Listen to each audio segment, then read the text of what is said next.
உயர்கல்வித்துறைக்கு அதிமுகவின் 10 ஆண்டுகால ஆட்சியில் 37,000 கோடி ரூபாய் ஒதுக்கப்பட்டிருந்த நிலையில் திமுக அரசு 4 ஆண்டுகளில் மட்டும் 35,000 கோடி ஒதுக்கீடு செய்யப்பட்டுள்ளது என்று சட்டப்பேரவையில் உயர்கல்வித்துறை அமைச்சர் கோவி செழியன் கூறினார்.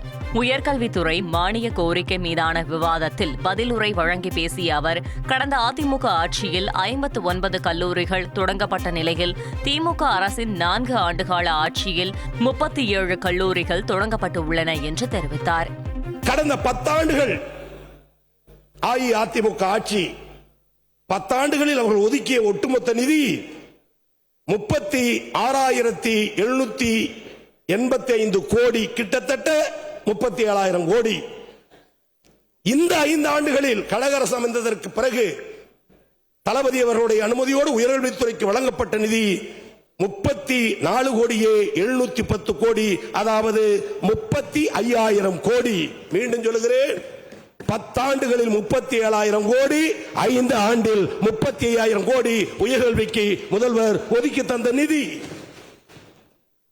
கடந்த ஆட்சியில் கல்லூரிகள் 40,